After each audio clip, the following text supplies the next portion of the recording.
अनंतनाग के मलपुरा मीर बाजार में गुज़िश्ता रोज शुरू होने वाला एनकाउंटर अब भी जारी है, जिसमें एक मिलिटेंट हलाक हो चुका है। मिलिटेंटों ने जुमेरात को मीर बाजार के मकाम पर जम्मू कश्मीर कौमी शाहरा पर बीएसएफ कॉन्वॉय पर हमला कर दिया था, जिसके बाद कुलगाम पुलिस और सिक्योरिटी फोर्सेस ने मिलिटेंटों का ताक़ुब किया और दोनों जानिब से गोलियों के तबादले के बाद एनकाउंटर शुरू हुआ था। मिलिटेंटों ने एक नजदीकी बिल्डिंग में पनाह ले रखी है और पुलिस के मुताबिक मिलिटेंटों की तादाद 2 है, जिनका ताल्लुक लश्कर तैयबा से है। कुलगाम पुलिस ने इस दौरान एनकाउंटर की जगह पर फंसे हुए 6 खवातीन और 4 गैर मकामी मजदूर समेत 22 आम शहरियों को रेस्क्यू किया है। एनकाउंटर के दौरान 2 सिक्योरिटी एहलकार और 2 आम शहरी भी जख्मी हुए हैं, जिन्हें इलाज के लिए अस्पताल मुंतकिल किया गया है। न्यूज़ 18 के सीनियर कॉरेस्पॉन्डेंट मुदस्सिर कादरी ने हालात का जायजा लिया। ये देखते हैं। दोपहर को शुरू होने वाला एनकाउंटर अब भी जारी है और हालांकि कल रात को जो एनकाउंटर था या ऑपरेशन था उसको सस्पेंड कर दिया गया था अंधेरे की वजह से, और आज सुबह फिर रुक रुक के गोलियों का तबादला जो है वो फिर से शुरू हुआ। और इस बीच को हम आपको दिखाना चाहेंगे कि ये वो साइट है जहां पर एनकाउंटर कल शुरू हुआ था और वो अब भी जारी है। हालांकि ज़राए के हवाले से अगर हम बात करेंगे तो 2 से 3 मिलिटेंटों के छुपे होने की इत्तला है, लेकिन उसके बाद पुलिस के ट्वीट करके ये साफ कर दिया कि 2 मिलिटेंट जो है वो वहाँ पर अब भी मौजूद है। हालांकि उस बिल्डिंग में जहाँ पर इन्होंने पनाह ली थी मिलिटेंटों ने, उसमें आग भी लगी है, लेकिन इसके बावजूद भी ऑपरेशन जो है वो जारी है और वहाँ से भी जो गोलियों का तबादला है वो जारी है। और ये जम्मू श्रीनगर नेशनल हाईवे का नज़ारा है और जहाँ पर आप देख सकते हैं कि किस तरह से सिक्योरिटी फोर्सेस ने पूरे इलाके को मुहासरे में ले रखा है, जिसमें सीआरपीएफ, जम्मू कश्मीर पुलिस या फिर आर्मी की अगर हम बात करेंगे तो वो इस ऑपरेशन में पेश है। और इस जम्मू श्रीनगर कौमी शाहरा को पूरी तरह से सील कर दिया गया है और जो गाड़ियों की आमदरफ्त है वो बिल्कुल रोक दी गई है और इस पोर्शन पे बिल्कुल ट्रांसपोर्ट मूवमेंट जो है वो हाल्ट पर है। और हम आपको दिखाना चाहेंगे ये वो एरिया है, यहाँ से कुछ ही दूरी पर वो जगह वाक़या है या वो बिल्डिंग वाक़या है जहाँ पर मिलिटेंट अब भी मौजूद है। और ये कोशिश की जा रही है कि इस एनकाउंटर को है जल्द से जल्द इख्तिताम पज़ीर किया जाए, इस ऑपरेशन को जल्द से जल्द मुकम्मल कर दिया जाए और उसके लिए जो है मज़ीद सिक्योरिटी फोर्सेस के दस्ते तलब किए गए हैं और जो जम्मू श्रीनगर कौमी शाहरा है वो इस वक्त जो है बिल्कुल सील है। न्यूज़ 18 के लिए अनंतनाग से मुदस्सिर कादरी।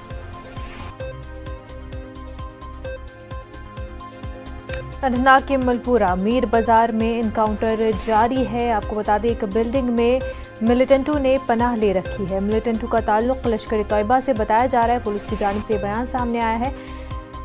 तो आपको तस्वीरें जो दिखा रहे हैं अनंतनाग के मीर बाजार से है, जहां पर एनकाउंटर जारी है और जो मिलिटेंट वहां पर छुपे बताए जा रहे हैं उनका ताल्लुक लश्कर तैयबा से बताया जा रहा है।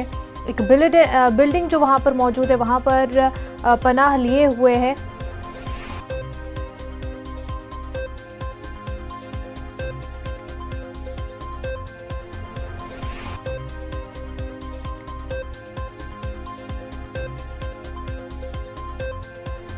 आगे बढ़ते हैं। जिला राजौरी के खांडी इलाके में देर रात मिलिटेंटों ने बीजेपी के मंडल प्रधान जसवीर सिंह के घर को निशाना बनाते हुए ग्रेनेड से हमला किया।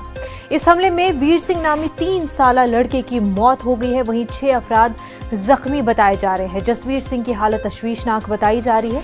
वाकये की जानकारी मिलते ही जम्मू कश्मीर पुलिस और सिक्योरिटी फोर्सेस के एहलकार जाए वाकये पर पहुंच गए और इलाके को चारों तरफ से सील कर दिया गया।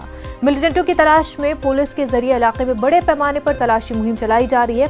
वहीं हमले में जख्मी अफराद को नजदीकी अस्पताल में भर्ती करा दिया गया है। जख्मियों के अहल खाना ने जीएमसी अस्पताल में डॉक्टरों के मौजूद न होने पर हंगामा किया। बच्चों को बताओ, बचाओ, मिलिटेंटों ने ग्रेनेड फेंका है, मेरे बच्चे को बचाओ। डीसी को बोलो मेरे लिए, बच्चे के लिए हेली मंगाए मेरे बच्चे के लिए।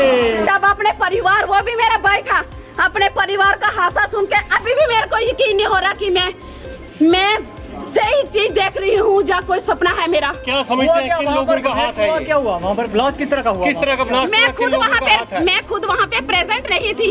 अभी मैं अपने ससुराल से, अपने घर से, अपने मायके, अभी मेरे को कॉल जाती है, मैंने डिनर लगाया सबके लिए, कॉल जाती है और ये बताया जाता है कि मेरे बच्चे ने, भाई के बेटे ने बताया कि ये बात हुई है। आप मानो कि मैंने उस समय क्या करना है। हमारे नुमाइंदे शक्ति राजौरी से हमारे साथ जुड़ चुके हैं। राजौरी, सबसे पहले शक्ति आपसे ये जानना चाहेंगे कि जख्मियों की हालत इस वक्त कैसी है? देखिए मनाजा, जख्मियों की हालत जो है इस वक्त आस्ते आस्ते बेहतर हो रही है। अब जो जख्मी थे बीजेपी लीडर जिनकी हालत जो है वो नाजुक बनी हुई थी, अब जो उनकी हालत जो है वो बेहतर हो रही है और तमाम जख्मी जो है वो अस्पताल में हैं और इस वक्त जो उनका इलाज जो है वो यहाँ पर प्रॉपर तरीके से डॉक्टरों द्वारा किया जा रहा है और पूरी डॉक्टरों की निगरानी में है वो तमाम जख्मी। हमले के हवाले से अभी तक जो तहकीकात हुई है उससे क्या कुछ पता चला है? देखिए, हमले के हवाले से अगर मैं बात करूं तो रात को ही पुलिस, सीआरपीएफ, बीएसएफ और आर्मी ने पूरे एरिया को कार्डन किया था और सर्च जो है वो ना सिर्फ उस एरिया में बल्कि वो दूसरे भी जो गांव हैं वहां भी सर्च जो है वो शुरू की गई थी और जम्मू पुंछ जो हाईवे है वहां पर भी एक जोरदार तरीके से सर्च जो है वो चल रही है और पूरे एरिया को जो है वो इस वक्त घेरा हुआ है। कहीं ना कहीं वो तलाशी चल रही है कि कहीं जो आतंकी हैं या जिन्होंने ये ग्रेनेड थ्रो किया है उनको पूरी तौर पर पकड़ा जाए। जी शक्ति, बेहद शुक्रिया आपका। आगे बढ़ते गुजरात के पोरबंदर में बड़ा हादसा पेश आया है। सीमेंट फैक्ट्री की चिमनी में 6 मजदूर फंस गए, जिसमें 3 मजदूरों को रेस्क्यू किया जा चुका है, जबकि 3 मजदूरों की मौत वाक़ई हो गई है। राहत बचाव में मकामी पुलिस के साथ एनडीआरएफ भी मौजूद रही। दरअसल चिमनी का तामीरी काम किया जा रहा था और उसी वक्त अचानक से 6 मजदूर चिमनी के अंदर ही फंस गए थे।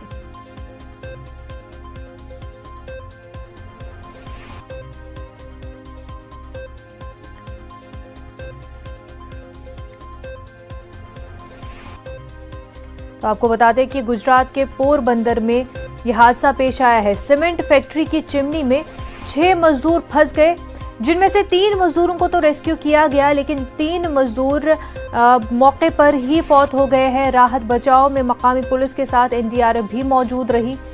दरअसल चिमनी का तामीरी काम किया जा रहा था और उसी वक्त अचानक से 6 मजदूर चिमनी के अंदर ही फंस गए थे और यह हादसा पेश आया। 3 मजदूरों की मौके पर ही मौत हो गई, जबकि 3 दीगर मजदूरों को रेस्क्यू किया गया, उनकी जान बच गई। पुलिस और एनडीआरएफ ने मिलकर जो है रेस्क्यू और राहत का काम अंजाम दिया।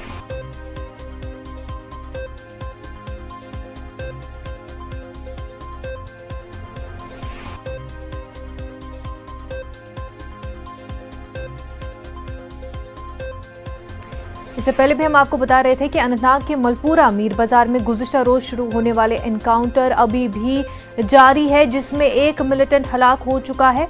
मिलिटेंटों ने जुमेरात को मीर बाजार के मकाम पर जम्मू श्रीनगर कौमी शाहराह पर बीएसएफ कॉन्वॉय पर हमला कर दिया था, जिसके बाद कुलगाम पुलिस और सिक्योरिटी फोर्सेस ने मिलिटेंटों का ताक़ुब किया और दोनों जानिब से ही गोलियों के तबादले के बाद एनकाउंटर शुरू हो गया था।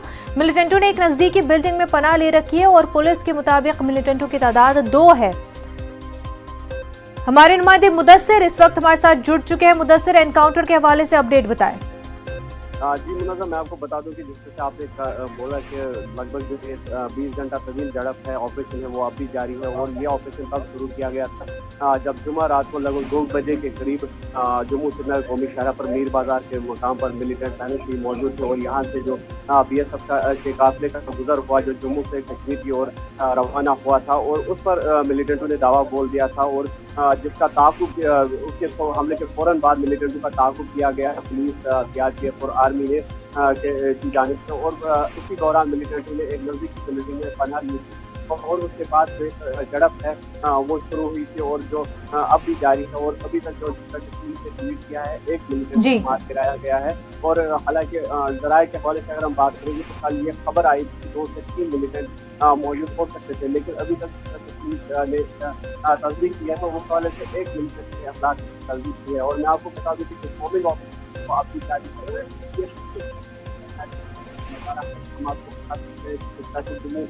श्रीनगर नेशनल हाईवे से सन्नाटा पड़ता हुआ है और खाली जो सिक्योरिटी फोर्स की नाकाम है वो यहाँ पे दिख रही है और मीडिया के जो नुमाइंदे हैं वो यहाँ पर मौजूद है, एनकाउंटर को कवर करने के लिए यहाँ पर आए हैं। और जिस तरह से जम्मू कौमी शाहराह की हम बात करेंगे तो दाखिली रास्ता है न सिर्फ कश्मीर के लिए बल्कि लद्दाख के लिए भी काफी अहम तौर किया जाता है। सिक्योरिटी के एतबार से जी जो है सेंसिटिव मानी जाती है। और उस चीज़ में आपको बता दूं कि रुक रुक के जो गोलियों की आवाज़ है वो सुनी जा सकती है। और इसी बीच जो ये घर है यहाँ पर हम आपको दिखाने की कोशिश करेंगे। वहाँ पर धुआं नज़र आ रहा है, एक ब्लास्ट हुआ है अभी अभी वहाँ पर। और ये जो बॉम्बिंग ऑपरेशन चल रहा है अभी तक हालांकि मिलिटेंट की बॉडी जो है वो रिट्रीव नहीं हुई है, कोई भी बॉडी वहाँ से रिट्रीव नहीं हुई है। ये कोशिश की जा रही है कि जल्द से जल्द जो ये ऑपरेशन है इसको इस्लाम पजीर किया जाए, क्योंकि जैसा मैंने बताया कि 20 घंटा तवील ये ऑपरेशन चला है। और सिक्योरिटी फोर्सेस की यही कोशिश है कि इस ऑपरेशन को जल्द से जल्द खत्म किया जाए। और फिलहाल मैं आपको बता दूं कि जो जम्मू श्रीनगर कौमी शाहरा पर ट्रैफिक की मूवमेंट है वो भी पूरी तरह से हॉल्ट पर है। किसी भी गाड़ी को यहाँ से चलने की इजाजत नहीं दी जा रही है, और जिसकी वजह से मुसाफिरों को भी काफी दिक्कतों का सामना करना पड़ रहा है। और जो चाहे जम्मू से श्रीनगर की ओर जो ट्रैफिक था या फिर श्रीनगर से जम्मू की ओर जो ट्रैफिक था वो भी हॉल्ट पर है। गुज़श्ता 20 घंटों से मुनज़्ज़र। बिल्कुल मुदस्सिर, तो एनकाउंटर जारी है 2 से 3 मिलिटेंटों के छुपे होने की खबर है। बेहद शुक्रिया मुदस्सिर आपका। तो आपको बता दें कि गुजरात के पोरबंदर में बड़ा हादसा पेश आया। सीमेंट फैक्ट्री की चिमनी में 6 मजदूर फंस गए, जिसमें 3 मजदूरों को रेस्क्यू किया जा चुका है, जबकि 3 मजदूरों की मौके पर ही मौत हो गई। राहत बचाव में मकामी पुलिस के साथ एनडीआरएफ भी मौजूद रही। दरअसल चिमनी का तामीरी काम किया जा रहा था और उस वक्त अचानक से 6 मजदूर चिमनी के अंदर ही फंस गए थे। पोरबंदर से हमारे नुमाइंदे प्रतीश हमारे साथ जुड़ चुके। प्रतीश, किस तरह से हादसा पेश आया?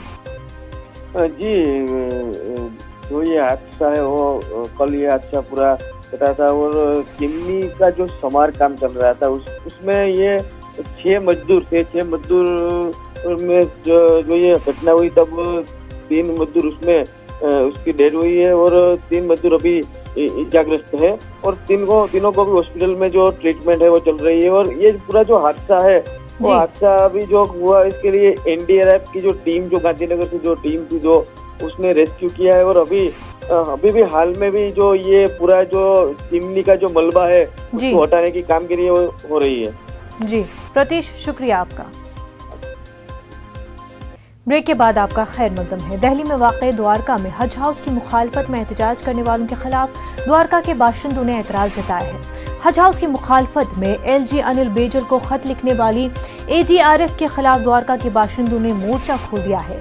98 बाशिंदों की जानिब से एक बयान जारी किया गया है, जिसमें एडीआरएफ के जरिए उठाए गए हज हाउस की मुखालफत में ट्रैफिक जाम से लेकर तमाम मुद्दों का जवाब दिया गया है। और इस खत को अनिल बेजल को भेजा गया है।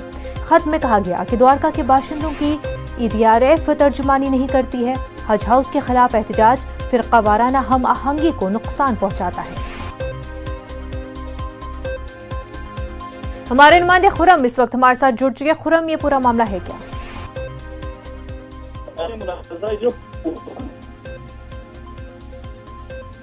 खुरम, आप तक हमारी आवाज पहुंच पा रही है? बिल्कुल, आवाज मुझे मिल रही है। जी खुरम, आपसे इस पूरे मामले पर तफसीलात चाहते हैं।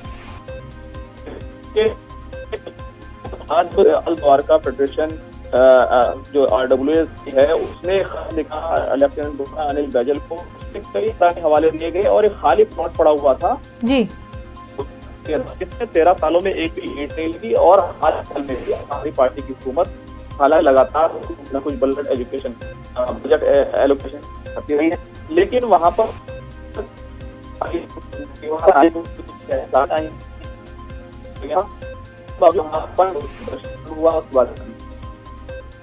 खुरम, आपकी आवाज हम तक सही से नहीं पहुंच पा रही है। आपसे फिर से राब्ता करने की कोशिश जरूर करेंगे। बेहद शुक्रिया।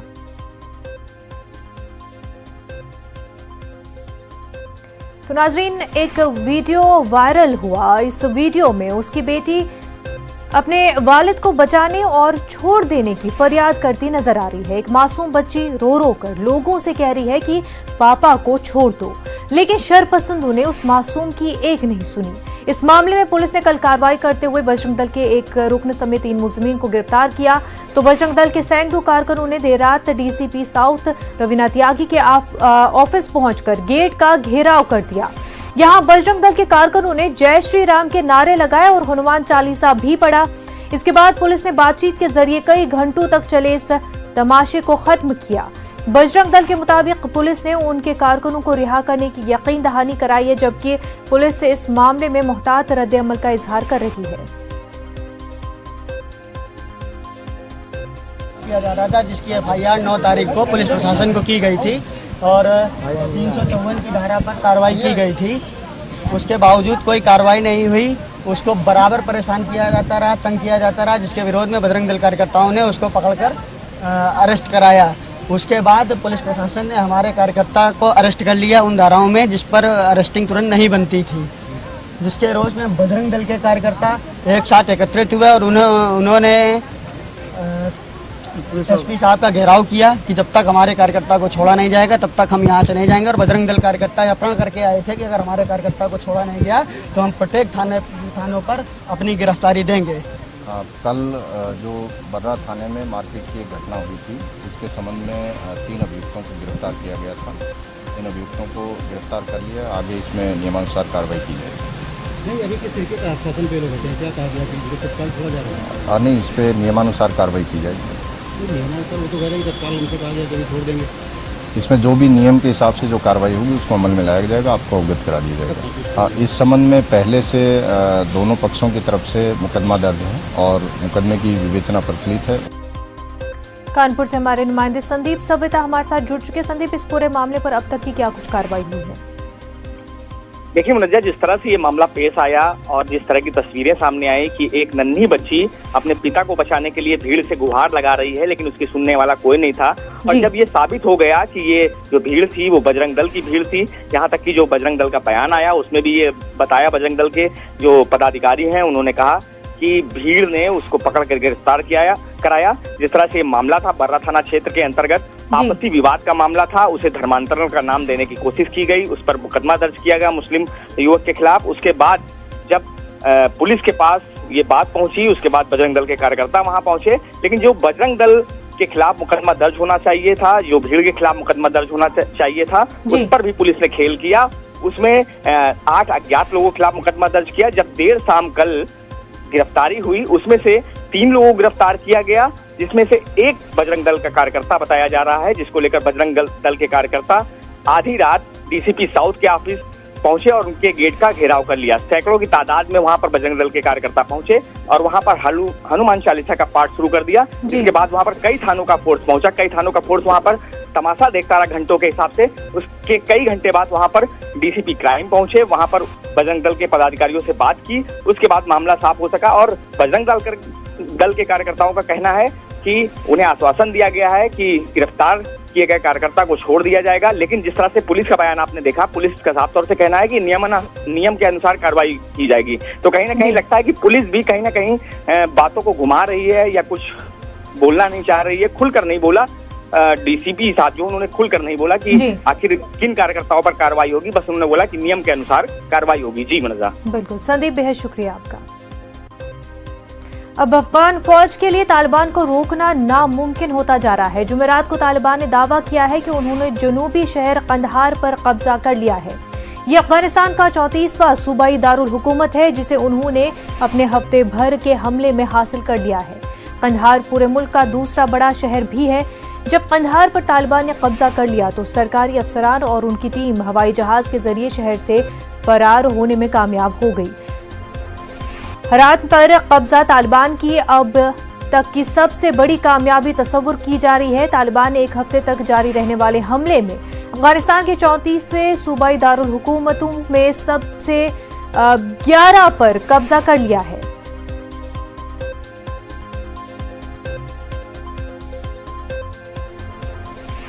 अमेरिका काबुल में अमेरिकी सफारतखाने से कुछ एहलकारों को निकालने में मदद के लिए इजाफी 3000 फौजी भेज रहे हैं। असिस्टेंट डिपार्टमेंट के तर्जुमान ने कहा कि काबुल सफारतखाने में सफारती काम जारी रहेगा और अफगानिस्तान में सिक्योरिटी तेजी से खराब हो रही है। Just a couple of things at the top here. As you know, and I'm sure you heard from my colleague over at the State Department, the President has ordered the reduction of civilian personnel at our embassy in Kabul and the acceleration of the evacuation of Afghan special immigrant visa applicants from the country. To enable this safe, orderly reduction, the Secretary of Defense has directed the Department to position temporary enabling capabilities to ensure the safety and security of U.S. and partner civilian personnel.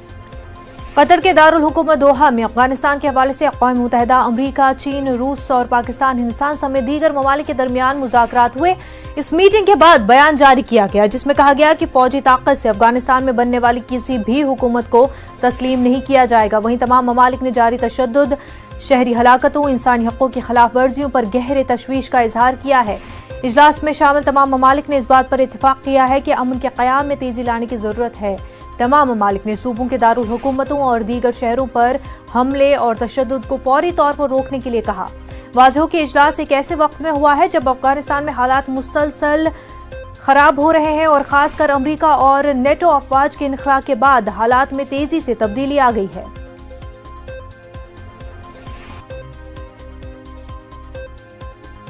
हमारे नुमाइंदे शैलेंद्र वांगू हमारे साथ जुड़ चुके। शैलेंद्र, अफगानिस्तान में तेजी से हालात जो है बदल रहे हैं और तालिबान जो है कामयाब होता जा रहा है अफगानिस्तान पर पूरी तरह से कब्जा करने में। बिल्कुल आपने सही कहा। आपको बता दें कि अफगानिस्तान में लगातार हालात बदल रहे हैं और वहां पर लगातार तालिबान का कब्जा बढ़ता जा रहा है। हमने ये भी देखा है कि हाल ही में हेरात और कंधार पर भी अब तालिबान का कब्जा बताया जा रहा है। इसी बीच आपको ये भी याद दिला दें कि अफगानिस्तान सरकार की तरफ से बताया जा रहा है कि एक बार फिर से ऑफर किया गया था कल ही पावर शेयरिंग में अब तालिबान को हिस्सा देने को लेकर, लेकिन तालिबान ने ये ऑफर ठुकरा दिया है। तो माना जा रहा है कि अब जिस तरह के हालात हैं तो ऐसे में काबुल पर भी तालिबान का कब्जा हो जाएगा, वो दिन दूर नहीं दिखाई दे रहा है। अमेरिकन इंटेलिजेंस भी बता रही है कि 90 दिनों के अंदर यानी कि 3 महीनों के अंदर ही ये हो सकता है। वहीं साथ ही जिस तरह के कदम उठाए जा रहे हैं अमेरिका की तरफ से, यूके की तरफ से, तो ऐसा लग रहा है कि काबुल में भी अब हालात जल्दी से जल्द बिगड़ रहे हैं। वहीं इसी बीच कल जो दोहा में मीटिंग खत्म हुई थी जिसमें भारत ने भी शिरकत की थी, उसमें ये बयान सामने आया है कि जो भी मेंबर कंट्री जिन्होंने इस बैठक में शिरकत की है उन देशों ने साफ किया है कि अगर जबरन और फोर्स के बल पर और वायलेंस के बल पर अगर वहां पर सरकार बनती है तो इनमें से कोई भी देश उसमें उस सरकार को रिकॉग्नाइज नहीं करेगा, रिकॉग्निशन नहीं देगा, जिसमें भारत और चीन भी शामिल है और अमेरिका भी शामिल है।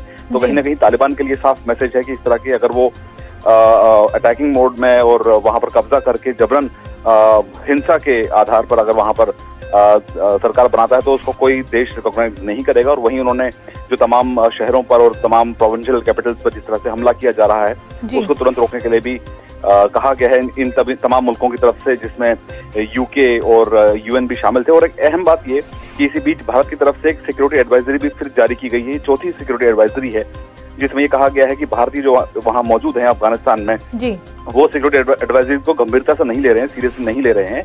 और हाल ही में 3 भारतीय इंजीनियर्स को एयर रेस्क्यू कराना पड़ा जो एक बांध पर काम कर रहे थे और वो इलाका इस वक्त अफगानिस्तान के कब्जे में नहीं बल्कि तालिबान के कब्जे में है। तो ऐसे में तमाम जो भारतीय वहां पर मौजूद हैं उनको पहले भी कहा जा चुका है कि वो तुरंत जो अवेलेबल फ्लाइट्स हैं उनके जरिए वापस भारत लौटे क्योंकि वहां पर लगातार हालत बिगड़ रहे हैं। बिल्कुल, अफगानिस्तान में तेजी से हालात बिगड़ रहे हैं और तालिबान जो है पूरी तरह से कब्जा करने में कामयाब हो रही है। शैलेंद्र, बेहद शुक्रिया आपका। कोरोना वबा के दौरान बाहमी इमदाद और इन्हिसार का जज्बा मुस्तहकम हुआ है। मुल्क इस वबा से मुतहद होकर मुकाबला कर रहा है। टीकाकारी के ऐलान के बाद हम बेहतर ताउन करें जिससे हम कोरोना को मात देने की जानिब कदम बढ़ा सके। नेटवर्क 18 इस मुहिम में हर कदम पर आपके साथ रहेगा। जब तक सभी महफूज नहीं होते तब तक कोई भी महफूज नहीं होगा। इसी सोच की बुनियाद पर हमारी मुहिम संजीवनी का मकसद ये यकीनी बनाना है कि वैक्सीन पाना सभी इंसानों का हक है।